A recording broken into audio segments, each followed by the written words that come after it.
Bonjour à tous, c'est parti pour le débrief. Spécial Ligue des Champions, après les deux dernières journées qui ont lieu mardi, mercredi. Bien évidemment, je vais être obligé de faire un focus sur le match PSG-Naples, que j'ai regardé dans son intégralité. Beaucoup de choses à dire. Un miracle du côté du Parc des Princes. On peut remercier Di Maria d'avoir égalisé dans les dernières minutes. Bon, il y a eu un point positif du côté du Paris Saint-Germain, c'est l'ambiance. L'ambiance au parc, faut le reconnaître, moi le Marseillais, a été exceptionnelle. Notamment le tifo. Le tifo, il était violentissime. Franchement, je m'y attendais pas. Quand j'ai vu Parisien de père en fils avec l'enfant de dos, franchement, il est super bien fait. Il est original, faut le reconnaître. Comme quoi les supporters parisiens ont des idées. Mais j'aimerais bien que les joueurs parisiens aussi aient des idées. Mais bien, à ce niveau-là, rien à dire. Ensuite, on va parler tactique. Parce que tactiquement, Ancelotti il a donné une leçon à Tuchel. Certes, Tuchel, il a essayé de faire un réglage en deuxième mi-temps, en passant 3-5-2. Ça a marché pendant quelques minutes, mais Ancelotti, il avait la main mise. Il est rentré dans sa tête. Mentalement, il a fait un truc de fou. Parce qu'il est resté en 4-4-2, il n'a pas changé. Il a donné des consignes bien particulières, ça se voyait sur le terrain. Donc là, à ce niveau-là, 1-0 Ancelotti, rien à dire. Moi, le truc le plus important dans le football, c'est l'état d'esprit. Comment le Paris Saint-Germain, il rentre dans un match aussi important en n'ayant pas la dalle à 100%, en se tapant pas sur le terrain. Pour moi, c'est la règle de base. C'est-à-dire que si tu veux gagner un match, si tu n'as pas cet ingrédient-là, tu ne gagneras pas. Ils l'ont prouvé contre Liverpool. Ils ont fait des belles choses à un moment donné. Mais ils n'avaient pas envie. À un moment donné, ça paye pas. Ça paye pas. Le fait de ne pas se battre sur le terrain, ça ne paye pas. Liverpool, ils sont battus de la première à 90 minutes, ils gagnent le match à la fin. C'est comme ça. Donc là, Paris, il faut qu'ils se remettent en question, parce que tu ne peux pas aborder un match comme ça, un match aussi important, que tous les supporters attendent depuis des mois et des mois, ils parlent que de ça. C'est pas normal. Donc déjà, ça c'est un truc qu'il faut corriger absolument pour le retour, parce qu'à São Paulo, ce sera pas pareil. Hein. Là-bas, c'est le feu, hein. C'est la Gomorrah. Hein. Ils vont pas rigoler, hein. Je vous le dis. Hein. Ils vont vous mettre dans des situations, les supporters vont vous faire trembler. Cavani le premier, il connaît le stade, hein. Il y a été, il y a joué. Donc il le sait déjà. On en parle de Cavani. Là, tu combien de ballons, Cavani? Pas beaucoup, je l'ai pas beaucoup vu. Hein. Il est zéro casse, parce que celle où il est hors jeu, bah, il la met à côté. C'est pas une occasion. J'ai une stat sur Cavani. 0 duel gagné. 0 faute subie. Donc ça veut dire qu'il n'a pas été au contact, il n'a pas été au duel. Il a fait que presser et represser pendant tout le match. Comment tu veux gagner un match, comment tu veux marquer quand ton attaquant n'est pas servi? C'est ça le problème. C'est que Cavani, en temps normal, on lui donne les ballons. Il a des centres, il a des passes en profondeur. Il les met. Là, il n'a pas eu beaucoup de ballons. Donc il y a un problème. Il y a un problème, je ne sais pas de quel niveau. Est-ce que c'est interne? Est-ce que c'est psychologique? Est-ce que c'est au niveau de l'animation? Est-ce que c'est entre les deux personnes, entre Neymar et Cavani? Il y a une action systématique, hein, caractéristique. C'est quand Cavani veut reprendre et qu'il y a Neymar qui arrive derrière, il se tape dans le pied et voilà. Il y en a qui vont dire quoi? Il y en a qui vont dire que Cavani l'a fait exprès pour que Neymar il se blesse. Arrêtez les gars. Ça y est, c'est bon. Je pense qu'il y a autre chose. Il n'y a pas que ça, il y a ça, mais il y a autre chose. Donc voilà. Moi, j'ai fait un focus du côté et des flops du Paris Saint-Germain et les tops du côté du Napoli. Donc, je commence par les flops du côté du Paris Saint-Germain. Areola, parce qu'il prend les buts toujours côté gauche. On l'avait déjà signalé il y a 2 ans. Monaco, ils avaient utilisé cette faille-là en marquant toujours du côté gauche d'Areola. Il fait jamais d'arrêt. Ok, il a fait 2-3 bons matchs, mais sinon, le reste du temps, quand on a besoin de lui, il n'est pas là. Donc voilà. Kimpembe, il faudra se poser des questions. Parce que c'est lui qui est fautif sur le premier but. Il faut le dire. Après, il fait d'autres bonnes choses dans le match. Mais ça, c'est hors de question qu'il fasse ce genre de choses. Marquinhos, qu'on a encensé, bah, quand il n'y a pas Thiago Silva, il est à la ramasse. Il faut le dire, parce qu'il manquait Thiago Silva quand même. Les gens, ils ont oublié de le dire. Thiago Silva, le mec qui a été dénigré il n'y a pas longtemps, maintenant vous avez besoin de lui. Paradoxe. Bref. Ensuite, il sort Bernat, il fait bien. Il fait rentrer Kerrer à la mi-temps, je trouve que c'est un bon choix. Meunier, très bon match. Meunier, irréprochable pour moi, c'est presque pas passé de son côté. Sauf quand Insigne rentrait pied droit et qui passait par l'axe. Mais sinon, sur son côté, c'est presque jamais passé. Donc ça, c'est une bonne chose. Rabiot éteint, surcoté. Faut arrêter avec lui. Faut arrêter, s'il vous plaît. Là, à un moment, on va se poser, on va discuter, on va avoir un débat sur Rabiot. Parce que là, c'est pas possible. À ce niveau-là, on ne peut pas. Verratti, sur courant alternatif. On a besoin de lui, mais d'autre côté, on n'a pas besoin de lui. Voilà. Mbappé. Je suis obligé d'en parler, parce qu'il y a beaucoup de fans d'Mbappé parmi les personnes qui me suivent. Mbappé, il a fait quoi aujourd'hui? Il a une occasion, il ne la met pas. Il ne joue que quand il a le ballon. C'est-à-dire quand il n'y a plus de ballon, ni il se replace, ni il défend. Dans le foot moderne, tu es obligé de le faire. Avant, oui. Maintenant, non. Tu ne peux pas. Ensuite, son dribble, il est cramé. Ça y est. Il est cramé. Mario Rui, il l'a cramé. Il n'est pas passé une seule fois. Il a cramé son dribble. Même à un moment, il y a une action, je l'ai encore dans ma tête, où Koulibaly pousse Mario Rui en allant vers Mbappé. Ça veut tout dire. Donc voilà. Neymar. Moi, Neymar, j'ai trouvé plutôt bon. Mais bon parce qu'il a touché beaucoup de ballons. En fait, le problème de Paris, c'est quoi? C'est comme Messi avec l'Argentine. C'est qu'il pense que Neymar, ça va être le sauveur. Donc en fait, tu lui donnes tous les ballons, démerde-toi, va marquer, va créer des occasions, va faire des passes, tout ça. Mais il est esselé. Il n'y a personne autour de lui. Il ne peut pas faire le jeu tout seul. Donc s'il vous plaît, aidez-le. Parce que c'est un talent gâché qui va... Franchement, ce serait dommage. Il va quitter la Ligue 1 en n'ayant même pas donné le maximum de son potentiel. Ce serait vraiment, vraiment dommage. Moi, je serais dégoûté en tout cas s'il part. Donc voilà. Après, mention spéciale au top du côté du Napoli. Alan. XXL. Extraordinaire. J'ai mis un focus sur lui, je l'ai regardé. Il est extraordinaire. Et dire qu'il y a des personnes, il y a 1 an et demi, 2 ans, qui m'ont dit que ce serait un flop. Et que je leur ai dit, attendez, vous allez voir et tout. Et ouais, j'ai raison. Toujours les pépites. On les met toujours en avant. Je le sens. Quand un joueur il va devenir fort, je le sens. C'est comme ça. Ensuite, Koulibaly. Défenseur central. Monstrueux. Monstrueux. Calme, zen. Dur sur l'homme. Il relance proprement. Il a fait un match énorme. Un défenseur intelligent. C'est rare pour le souligner. Lui, il l'est. C'est de la trempe des Bonucci et des Chiellini. C'est un mec intelligent, c'est pour ça qu'il joue en Serie A d'ailleurs. Et je pense que Ancelotti, s'il compte sur lui, c'est qu'il a raison. Donc voilà. Et moi, j'ai aimé Lorenzo Insigne. Parce que dès qu'il est sorti, le match, c'était plus pareil.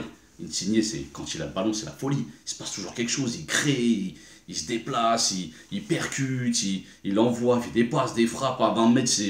C'est quelque chose. Moi, j'aime Insigne. C'est le genre de joueur qui tu peux compter sur lui. Naples, ils vont pas le lâcher comme ça. C'est sûr et certain. Donc voilà. Sur Paris, c'est déjà bien. 7 minutes sur Paris, je trouve c'est même trop. C'est même beaucoup. Dans le même groupe, Liverpool qui a atomisé Belgrade, 4-0, doublé de Mohamed Salah. Une stat, 65 matchs, 50 buts pour Mohamed Salah. Voilà, ça parle d'elle-même, elle parle d'elle-même la stat. Il n'y a rien à dire. Donc on attend le retour à Belgrade. Et après ce sera PSG Liverpool. Donc ça se jouera là. Pour l'instant ils ne sont pas encore éliminés de Paris Saint-Germain, mais ils sont en très mauvaise posture. S'ils ne vont pas gagner San Paolo, ça va être compliqué dans ce groupe-là. Parce que si Naples gagne, que Liverpool gagne, c'est fini. Voilà, il n'y a plus rien à espérer. La 3e place pour l'Europa League. Peut-être la compétition européenne qui leur conviendrait le mieux. Voilà. Barça-Inter, c'était l'autre gros match de la soirée. Victoire 2-0 des Barcelonais sans Lionel Messi. Moussa Dembélé qui a même pas était sur le banc. Je pense qu'il y a un truc aussi avec Ousmane. Voilà, faudra régler ça. Arthur, patron milieu de terrain. Patron, il a régné. Pied droit, pied gauche, contrôle, ça, il accélère le jeu, il le ralentit. Il joue à sa guise, à son tempo. Il n'a pas marqué, il n'a pas fait de passe D, ok, je le reconnais. Mais franchement, c'est quelque chose. Quand il joue, c'est spécial. Donc voilà, but de Rafinha, but de Jordi Alba. J'en parle pas trop du Barça, la logique est respectée. Inter, ils se sont fait dominer tout le match. Ils ont pas réussi à ressortir à chaque fois. C'était pas évident, donc je leur en veux pas. Pour un premier match au Camp Nou, ils restaient sur 7 victoires d'affilée, l'Inter. Donc là, ça a mis fin à leur série et j'espère qu'ils seront mieux à San Siro dans quelques jours. Voilà. Dans l'autre match du groupe, PSV Tottenham, de partout. Tottenham qui a dominé le match, qui s'est fait rattraper dans les dernières minutes bêtement. Pourtant avec un gros Eriksen qui a fait un super match. Ils dominaient, moi je me suis dit Tottenham, ils vont gagner le match. Et qu'est-ce qui s'est passé? Lloris, mais pourquoi tu fais ça? En fait, ça t'a pas servi de leçon la dernière fois contre le Barça. Donc tu refais la même. Tu reprends un carton rouge? Non, sérieux, franchement, Lloris, ton cerveau, il est resté à la Coupe du Monde, c'est pas possible. Non, franchement, là, c'est. Pour moi, c'est inadmissible ce qu'il a fait. Ce qu'il a fait, c'est pas normal. Il tenait le score, Tottenham, tranquille, tout allait bien. Et lui, il va faire ça. Non. Franchement, c'est du gâchis. Dommage, c'est comme ça. Un petit mot sur Monaco, qui a fait match nul contre Bruges. Bon, c'est limite un hold-up, hein, parce que Bruges, dans le dernier quart d'heure, ils ont mis une pression de fou malade. Je me suis dit, enfin, voilà, ils vont gagner le match. Et au final, ils n'ont pas réussi à marquer. Donc c'est un petit exploit pour Monaco. Voilà. Même si je pense que ça va se battre entre les deux premiers. Donc je vais parler tout de suite. Dortmund et Atlético de Madrid dans ce groupe-là. Et je pense que Monaco, ils vont essayer d'accrocher la troisième place. Ça va être dur, hein. Ça va être dur. Faut qu'ils gagnent absolument à Louis II dans les prochaines semaines contre Bruges. Parce que sinon, c'est fini. Définitivement pour eux. Voilà. Donc on en parle tout de suite. J'ai le maillot. Je le représente. J'aime cette équipe. En ce moment, elle est irrésistible. C'est Dortmund. Dortmund qui a fait quelque chose que personne n'a jamais réussi à faire contre Diego Simeone et contre l'Atlético. Pas contre l'Atlético, contre Diego Simeone quand il est à l'Atlético. Mettre 4 buts. 4-0 la victoire. Simeone devait être comme un fou. J'imagine. Il a dû être choqué. Première fois de sa vie en 391 matchs qu'il prend 4 buts. Autant d'écart. Ça veut tout dire. Dortmund, c'est quelque chose, hein. Je vous l'avais dit déjà dans un précédent débrief. Je vous ai dit, attention à cette équipe. Faut la suivre. Du début jusqu'à la fin. Parce que leur style de jeu, il est exceptionnel. Il est basé sur l'attaque et sur les côtés. Il a fait un changement. Alors, Lucien Favre, c'est un génie, hein. Il était à Nice. J'aurais été Nice, je le lâche pas. Verrouillé à double tour, tu ne bouges pas. Il est parti à Dortmund. Il est en train de faire un travail faramineux. De récupérer le niveau qu'il y avait à l'époque de Jürgen Klopp. Et franchement, il fait un coaching. Il fait rentrer Guerreiro en milieu gauche. Le match, il a changé. C'est un tueur. Donc, Guerreiro, grosse rentrée. Il y a un autre jeune qu'il faut souligner, c'est une dédicace à mes potes marocains. Achraf Hakimi, qui a fait un gros match. Passe décisive, présent tout le match, disponible. Et voilà, c'est comme ça qu'on doit le voir. Il n'a pas eu sa chance au Real de Madrid. Mais là, Dortmund, voilà. C'est le moment, c'est l'équipe où il faut se révéler. Il y a beaucoup de jeunes. Donc je pense qu'ils vont se faire dépouiller comme tous les mercatos. Mais Dortmund, c'est quelque chose, hein. Top niveau. Donc j'espère que ça va continuer. En ce moment, Dortmund, c'est trop vite. C'est trop fort. C'est trop puissant. Voilà, on ne peut pas rivaliser contre eux. Je pense que tu mets n'importe quelle équipe. Même Barça, il galère. Même la Juve, il galère. Voilà, c'est quelque chose. Donc j'espère qu'ils vont continuer comme ça. Ensuite, on parlait de la Juve. La Juve qui a donné une leçon à United. Allegri qui a donné une leçon à Mourinho. Voilà, qui ont dominé tout le match. Normalement, il y a au moins 2-3-0 pour la Juve. Il n'y aura rien à dire. Le United s'est créé une seule occasion par Pogba qui tire sur le poteau. Voilà, United, ils sont cuits. Sur les 7 derniers matchs, ils n'ont gagné qu'un seul match. Non, faut arrêter. Au bout d'un moment, voilà, ça y est, passe le relais, on passe à autre chose. Que là, c'est horrible à regarder. Moi, je prends aucun plaisir à regarder United en ce moment. Donc voilà, même si des fois les nuls et les buts marqués masquent un petit peu la déception, mais franchement, voilà, aucune réaction, rien. Les joueurs, ils sont sur le terrain, ils se regardent entre eux. Gros Cristiano, gros Dybala en face du côté de la Juve. Donc victoire méritée. Rien à dire à ce niveau-là. Je voulais parler de Lyon aussi. Parce que Lyon, pareil, inadmissible. Pour moi, Lyon, c'est comme Tottenham. Ils n'auraient jamais dû se faire égaliser. Ils mènent 3-2, tranquille. Devant, offensivement, c'était au top. Défensivement, une catastrophe. C'était une passoire, la défense de Lyon. C'est-à-dire que tu frappais, tu étais sûr de marquer. Et se faire égaliser comme ça à la dernière minute, mentalement, c'est pas bon. C'est une défaillance comme ça, c'est horrible. Donc voilà, dans tout le match, j'ai vu une stat. Offenheim, ils ont cadré 12 frappes. Ça veut dire que 12 fois, ils ont failli marquer. Parce que c'est des frappes cadrées. Potentiellement, ils peuvent marquer. C'est énorme, c'est un record. Je crois que Lyon, ils n'ont jamais subi 12 frappes cadrées. C'est la stat que j'ai lue en tout cas. Donc voilà, ça va être compliqué pour eux, hein. Ça va être compliqué pour Lyon. S'ils ne gagnent pas à la maison contre Offenheim, ça va être dur. Parce qu'en attendant, c'est bien beau de gagner le premier match contre City. Mais là, City, ils sont devant Lyon au classement. 3 matchs après, ils sont déjà devant. Donc ça veut tout dire. Et je pense que City peuvent taper Lyon chez eux, hein. Donc attention à Lyon, prochain match décisif contre Offenheim à la maison. City, on en parle. Tarif 3-0, classique, habituel. Voilà. Normalement, City, ça finit premier du groupe. S'ils continuent comme ça, à la maison, ils vont les manger, Shakhtar. Donc voilà, ça c'est du classique. Je parle pas trop de City parce qu'il n'y a pas besoin. Là, actuellement, c'est une équipe qui est revenue sur le sommet européen.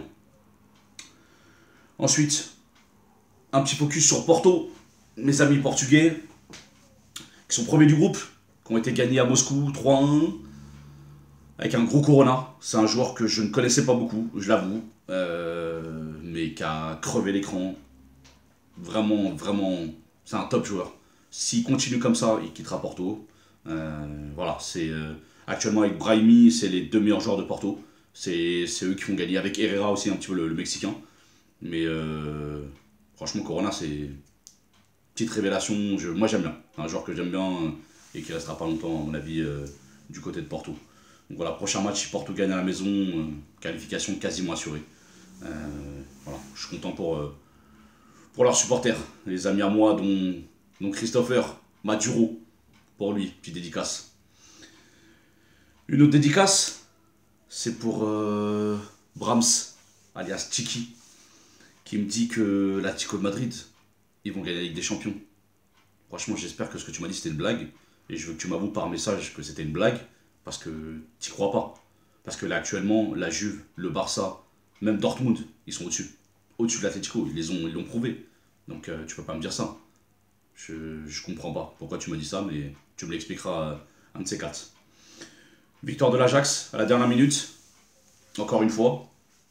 L'Ajax est en tête du groupe avec le Bayern. Bayern qui est parti gagner à l'extérieur également. Donc là, Bayern petit à petit, c'est en train de revenir. Bon, je parle pas de la brouille entre Lewandowski et Robben. Apparemment, il y a une petite histoire entre eux. Ça me regarde pas. Je fais pas dans le people, moi, je fais que dans le foot. Mais bon, j'espère que. On a besoin du Bayern, hein. On a besoin du Bayern en Ligue des Champions, donc j'espère que ça va revenir. S'il y a Bayern et Dortmund, ça va. Le niveau du foot allemand sera maintenu, sachant que Schalke, ils sont encore là aussi. Donc pourquoi pas. Pourquoi pas un club allemand en finale cette année. Il faut voir. Moi, je crois en Dortmund, hein, mais j'espère qu'ils vont pas s'écrouler comme ils l'ont fait dans les années précédentes. C'est tout.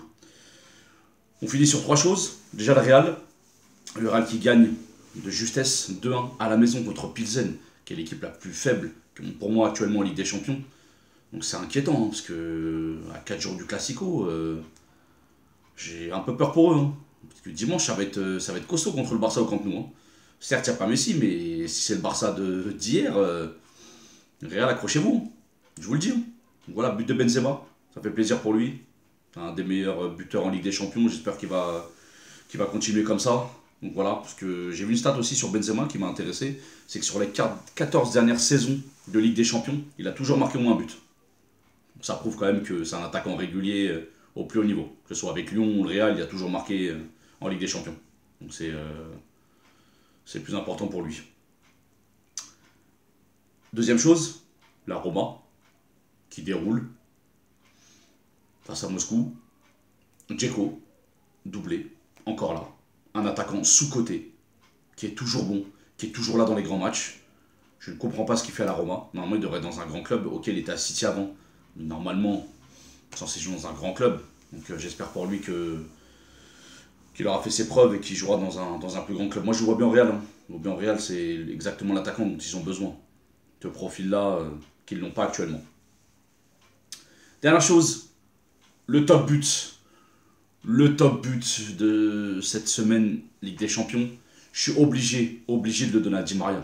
Parce que tu mets un but important, tu mets un but à 25 mètres, frappe enroulée, belle frappe, voilà, hors de portée du gardien. Je suis obligé de le mettre. Il y avait d'autres buts sympathiques, hein, mais Di Maria est au-dessus. Voilà. Si vous avez des suggestions, comme d'habitude, envoyez un message. Bonne soirée, messieurs, dames.